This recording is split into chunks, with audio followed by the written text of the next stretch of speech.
देखो मैच हारो, ये नहीं बोलता हूँ कि मैच मत हारो, मगर मैच हारने में भी इंटेंट दिखना चाहिए दोस्त। क्योंकि देखो नेपाल क्रिकेट टीम मैच क्यों हार रहा है, किस वजह से हार रहा है, हम सबको पता है कि मैच सिर्फ छक्का और चौका लगाने के चक्कर में ही पूरे प्लेयर आउट हो जा रहे हैं, मगर उसमें इंटेंट नहीं दिख रहा है। अगर आप मैच भी हार रहे हो भाई, मैं हार जीत तो लगा ही रहता है, मगर आप हार भी रहे हो तो भाई इस तरह की हार रहे हो कि भाई आपको कोई कमेंट भी ना कर सके।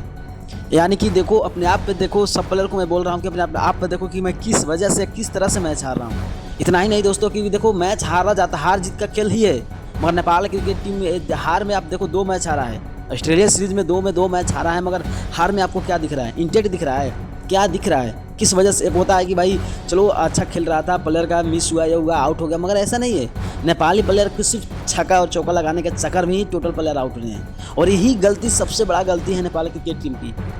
क्योंकि एक भी ऐसे बैट्समैन नहीं है भाई उनको रोकना जानता हो। अगर मान लो 2 बॉल 2 छक्का लग गया, या 2 बॉल 1 छक्का लग गया, 1 चौका लग गया, 1 ओवर में 2 बाउंड्री या 1 बाउंड्री आ गया, तो ऐसा नहीं है कि उस ओवर में लगातार बाउंड्री ही लगाना चाहिए। क्योंकि बाउंड्री से मैच नहीं जीता जाता है, ये पहले सोचना पड़ेगा नेपाल क्रिकेट टीम को। और बाउंड्री से अगर जीता जाता तो भाई कोई भी ऐसा मैच नहीं हारा जाता, मगर ऐसा नहीं है कि लगातार बाउंड्री मारते रहो और लगातार आते रहो जाते रहो। इसी वजह से आज देखो नेपाल क्रिकेट टीम कितना लगातार 2 मैच हारा है, और शायद आने वाला मैच में यही रवैया रहा तो आने वाला मैच में भी हार सकता है। तो आप लोगों का क्या टिप्पणी है, इस पर जरूर टिप्पणी कीजिएगा। अगर नए हो तो चैनल को सब्सक्राइब कर दीजिए, पेज को जरूर फॉलो कीजिएगा।